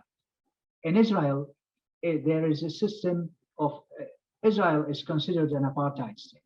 And this is not because I'm a Palestinian ambassador and I'm saying this off the cuff handily. No, since many international organizations, and I would say even human rights organizations, Israeli human rights organizations, like Yesh Din, like B'Tselem, like Human Rights Watch, International Human Rights Watch, like the rapporteur of the United Nations for Human Rights, like former President of United States, Jimmy Carter, like Minister of Education, Israeli Minister of Education, all of them describe the brutal occupation of Israel. It's not only an occupation, an illegal occupation, but it's parallel with the system of apartheid. Apartheid is a system of ethnic segregation based on the superiority of one race upon the other races that live within the confines of that particular space.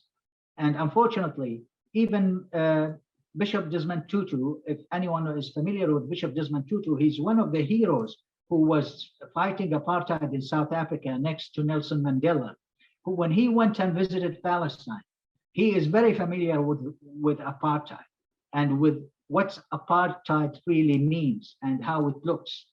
And when he went to Palestine, he was shocked, and he said, what the Palestinians facing, other than the occupation, the system of apartheid that the Palestinians are facing is worse than the system of apartheid that Black South Africans were facing when apartheid system was implemented in South Africa under the apartheid regime 3 decades ago. So this is the reality. So without exerting pressure and without the appeasement of the powers that be, at the top of them is the United States and some European countries, and to deal with the Palestinians as people who have the right, they have the right not to give me some lip service that the Palestinians have a right to dignity and security. You need to practice what you preach. When you go and preach to other countries about human rights, fine, preach about human rights to other countries, but you would be a hypocrite to preach about human rights in other countries. On the other hand, in Palestine, you look to the other side because Israel, is your dear friend, is committing many violations against human rights, and thus you don't condemn and you don't exert pressure on Israel, and you don't put pressure and you don't put Israel under the microscope, so it would be dealt with within the confines of the international law. So when we reach that point, the prospects for peace could be possible. But as long as, in my opinion, and this is my opinion, as long as this ultra-right, extremist, hardline government in Israel, with its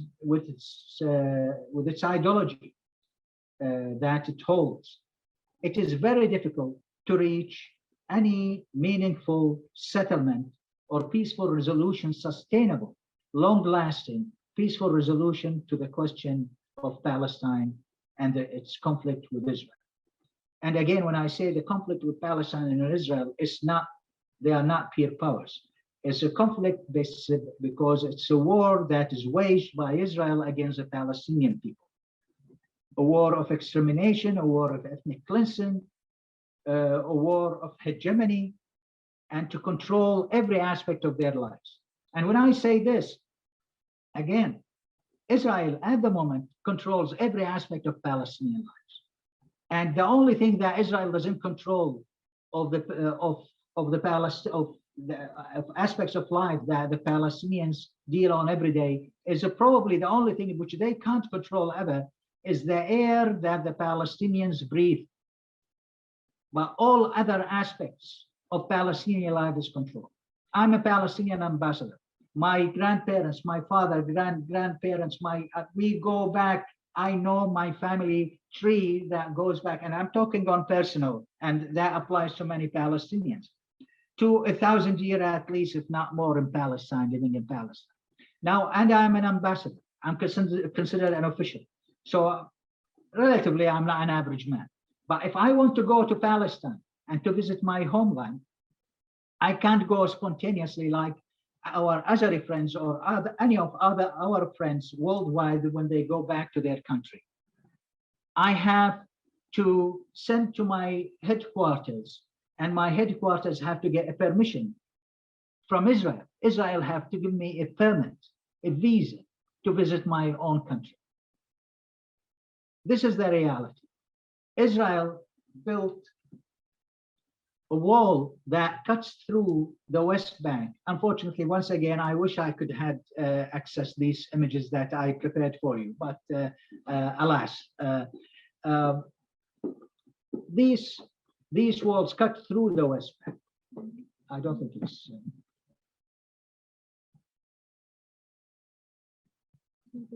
Yeah. Okay. So this is what's going on. Israel is controlling our natural resources, the waters. We're talking about subterranean waters.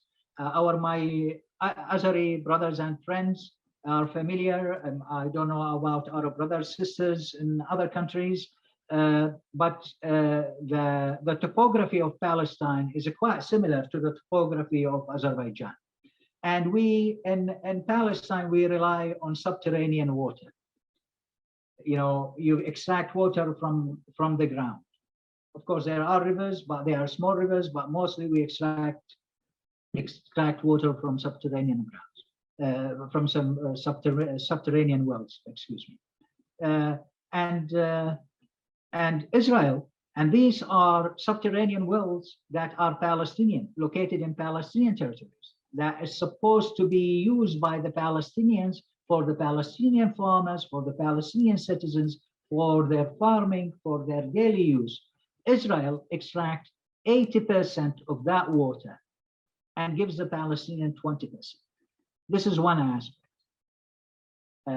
Palestinians of East Jerusalem, of Al-Quds, if you want to go to the other part of the city, there are walls crisscrossing the city. If you have to go through an Israeli checkpoint, it might take you hours to make a trip of no more than probably 10 or 15 minutes. It would take you hours because you're a Palestinian. While an Israeli settler or an Israeli citizen could make that trip in 5 or 10 minutes. No problem. These Palestinians, they have to go either through these checkpoints or they have to go through, put certain ladders on these very high wall, 10 meters high walls, and to go to the other side. If you want to go to see a doctor, if you want to go to send your kid to school, it's complicating Palestinian lives. And this is all premeditated and planned to make Palestinian lives miserable, to make Palestinian people give up and start to look around to leave their country. But they're not succeeding. We are very, very strong in our commitment to our land. Palestinians, with all these policies that Israel has been imposing, it didn't succeed in creating waves of Palestinian immigrants getting out of Palestine, even from Gaza Strip, which is subjected to these bombardments, to this in a humane, treatment.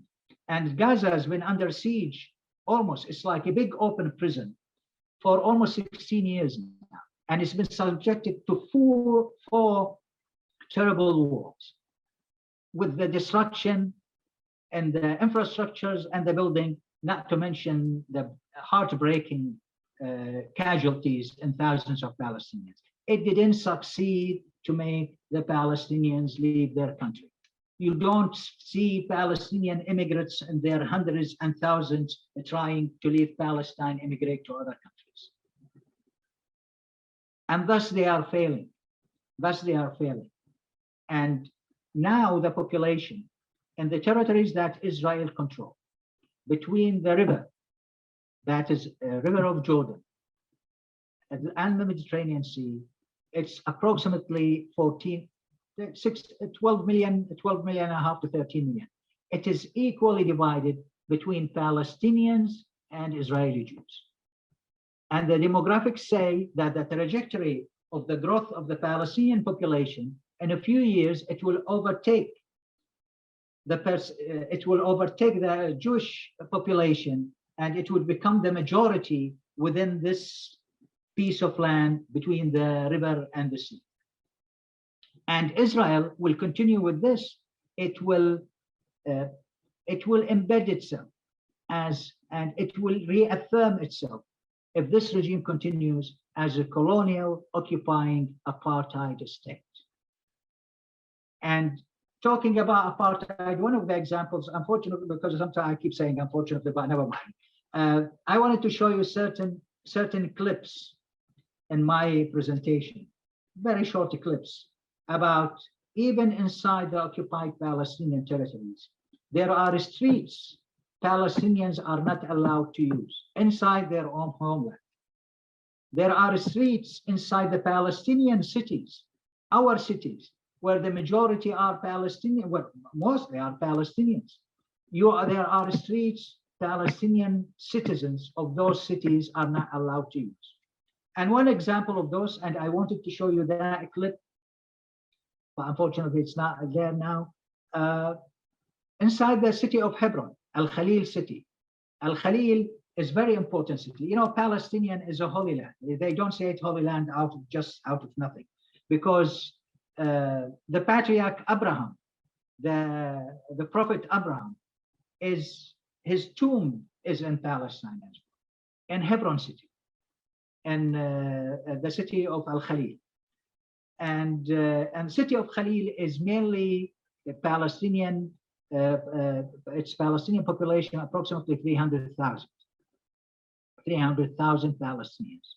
Israel brought and inserted and injected and imposed, brought some approximately 400 to 500 Israeli extremist Jews to live in the middle of the city within the city of Hebron.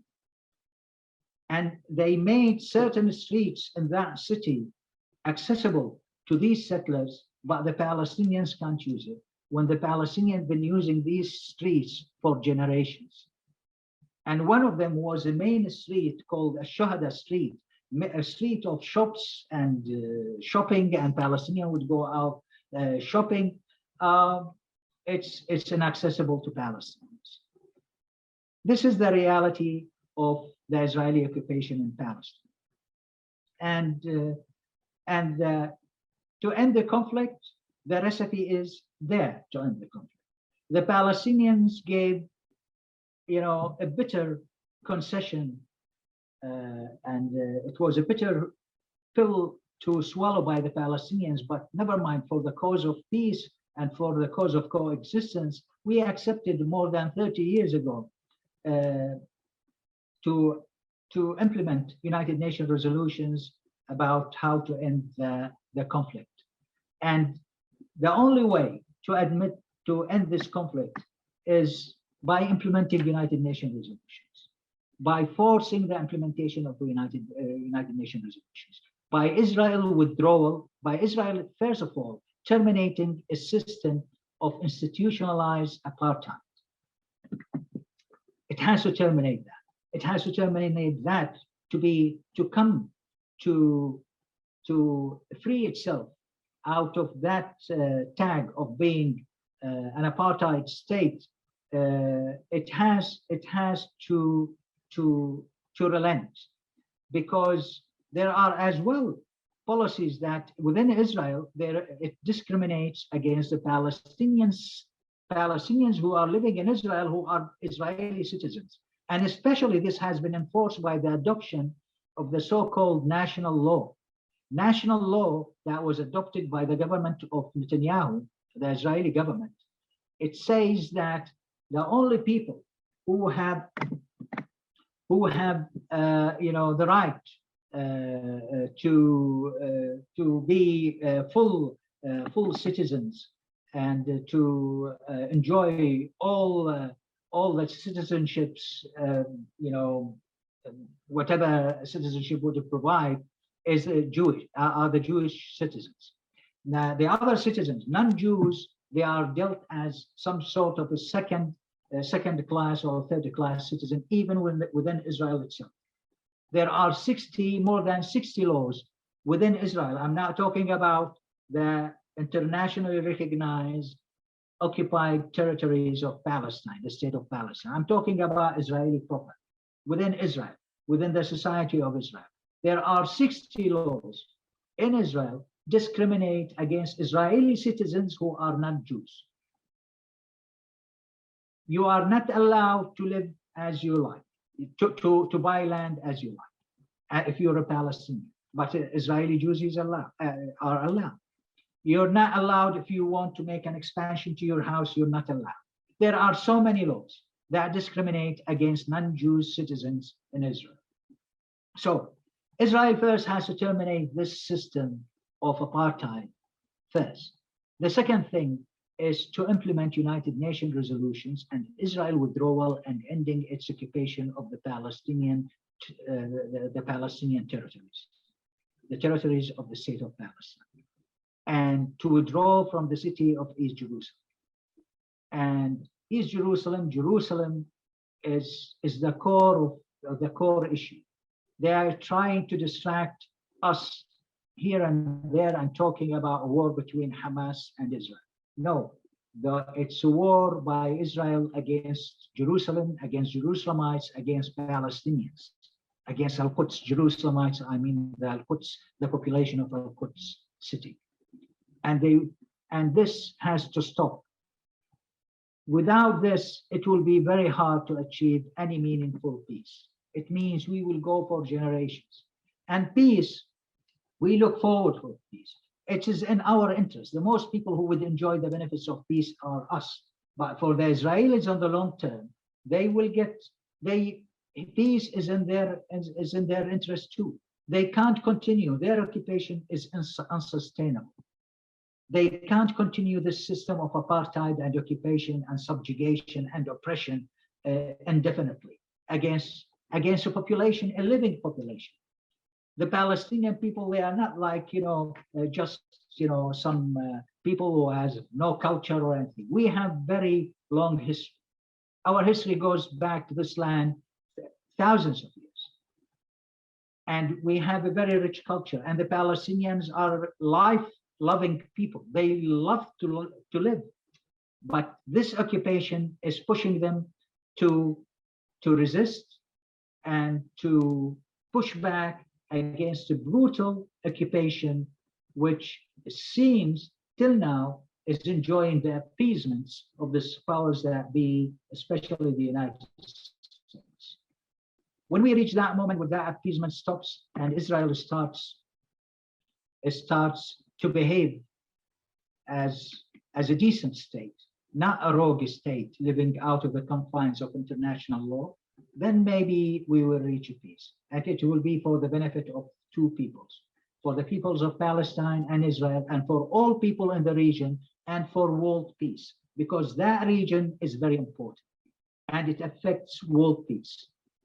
And if you achieve peace in that region, you would advance the cause of peace, the cause of development, the cause of progress worldwide, whether it's in that region or worldwide. Now, I have to finish because maybe I took a lot of your time and I already came late because of these technical difficulties and issues. I ask for your forgiveness. It's out of my hands. We tried our best to do all we could to get you the best presentation, but unfortunately, it didn't work with all the gadgetries we have, with all the tricks we wanted to do, but it didn't work out. But I would welcome, if you would like to ask me any questions, I would welcome that. Now, There is a word, if you permit me, before I go, but you as well, if you would like to expand on it, if there is time for a question and answer, I would welcome that. I would like for Azeri friends and for my even international friends, especially at this current moment, as we know, Israel uses means of distortion because its ideology is based on lies and distortions and misrepresentation. They created their state by saying Palestine has no people. That land was empty of people. And land without people is people without land, for people without land. That is their motto at the beginning of the 20th century. It was a big lie. And when you follow their behavior through the years, it's lies and distortions and misrepresentations throughout. And whenever there is a conflagration, some sort of heated confrontation in Palestine, between Palestine and Israel, Israel would ask its Hasbara, Hasbara is the public relations short, it's an acronym used in Israel as the public relations machine of the of Israel. And they would use their Hasbara to misrepresent and to distort and to spread lies.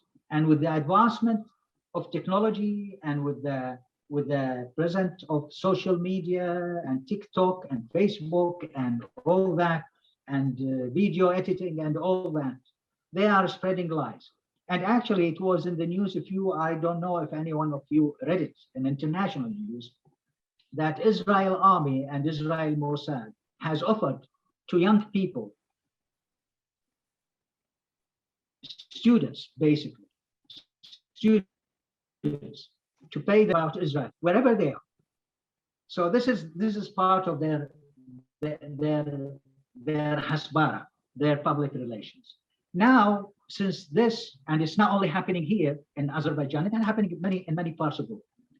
But since this confrontation has latest episode and what's been going on and the onslaught and the massacres that Israel is carrying out against the Palestinians, we started to see here in Azerbaijan, as in many other places, the spread of misrepresentation of Palestine and distortions and filled of lies. I wanted to show you many slides about what probably many of you saw it because it is all there in the social media. And the embassy through its Facebook, we're trying our best. We are one embassy. Our embassy is very small. Our number is very small. We have limited means, but we are doing our best to stand up, to push back, and to explain what is right and what is wrong and what is truth and what is falsehood. But the onslaught is very strong. And I'm talking here about Azerbaijan. Very strong. You see it in some of the media, unfortunately. You see it in social media. I'm talking about media, and sometimes, unfortunately, some of the considered respectable media. Of course, there are these yellow pages, the yellow media, which always spread, it's there just to create problems. But some of the media as well, respectable media, unfortunately, they get carried away with what's being spread. And by presenting videos, clips, and by presenting Photoshop, mostly Photoshop. And we push back against it. But no matter what we do, we would request and we would ask, because our work is not enough. Because who are doing this in Azerbaijan, there are people with interests that are doing this. And it is required as well from our Azeri sisters and brothers to push back against these lies. Because this serves no one. Presenting Yasser Arafat as if he was an Armenian lover, as if he was, enchanted by, as if Palestine supported Armenia. What an absurd lie. Palestine, till this moment, we don't have embassy in Armenia. We don't have diplomatic relations with Armenia. That not saying that we don't have right, as Azerbaijan have right having a relationship and and Israel having an embassy in Azerbaijan, but we don't have it. And why would Palestine by any means support Armenia against Azerbaijan? What sense is there? This is one of the lies that's being spread again and again, and every hour, every day, everything, whether in TikTok, whether in Facebook, well, all sorts of stuff. And unfortunately, in media as well, unfortunately. And we keep pushing back. And it's like nitpicking. You know, if a Palestinian says something, even when it's, benign and innocent, they try to twist it and present it as if it is something that is said against Azerbaijan. One of the pictures that was put on the Facebook, and we put it back again on the social media, about guys carrying the flag of Armenia inside Beit Lahem and with along the Palestinian flag and the Artsakh flag. Yeah, and they're claiming that this was taking place in the National Day of Palestine, which is 15th of November. What a distortion! What an absurd distortion! And we explained that. And the good thing, some of our Azerbaijani good friends who are experts in IT, they came back to us because they have the means, the technical means to check whether this is correct or wrong. They told us this is Photoshop. The flags are Photoshop. So here is my point: is this is meant as a distraction.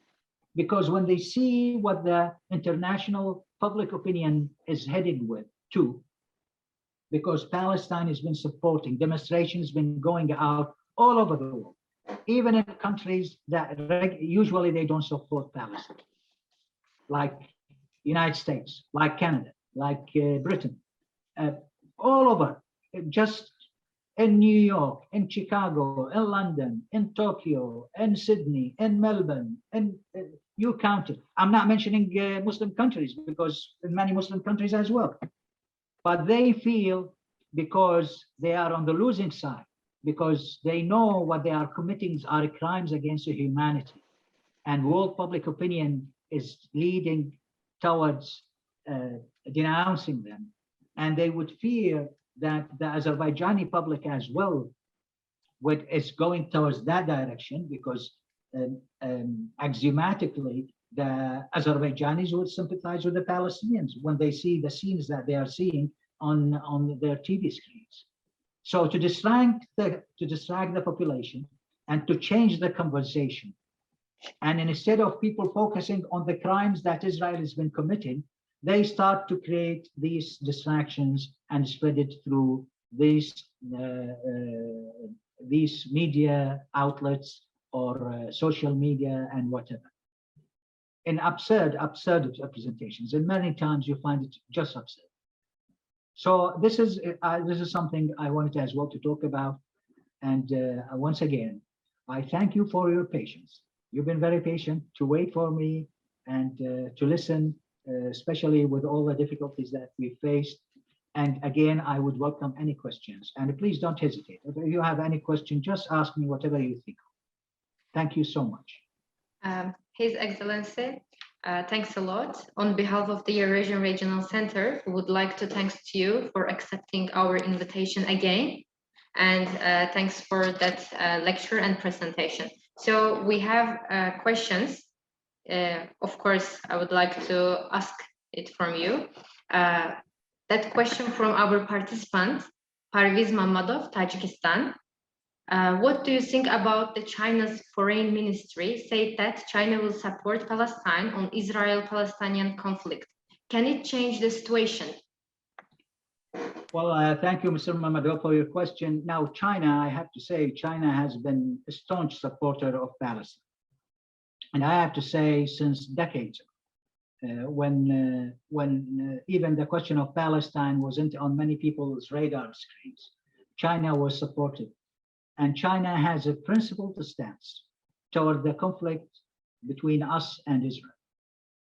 But the thing is, never mind what China wants to implement and what to do and what to achieve, which we welcome, we would love to. But it doesn't, if there is no will at the Israeli side And we don't see that will is existing because of the nature of the government that is ruling Israel nowadays since more than 11 years. It would be very hard and very difficult to make any breakthrough, whether through the Chinese initiative or other initiatives. Once again, without exerting pressure, without Israel is the prodigy somewhat of the United States, without the sponsor of Israel, without the protectors of Israel, telling Israel, beating it at its hand and tell Israel to behave and to be normal and to be like other states and to behave like other normal, respecting, decent states, not a rogue state, not an apartheid state, not an occupying colonial state. And they exert this pressure, stop their financial support. The United States pay Israel annually $4 billion every year. $4 billion.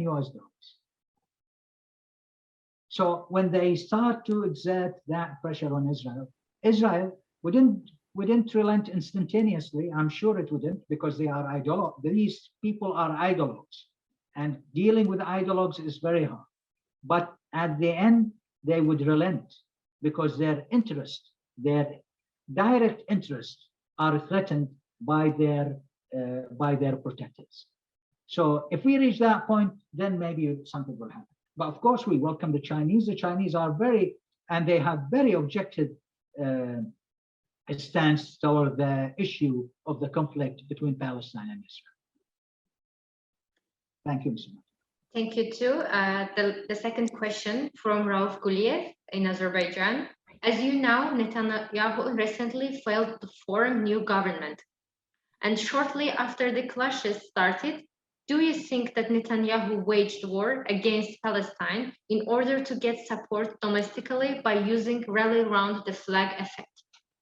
Exactly, I agree with you 100%.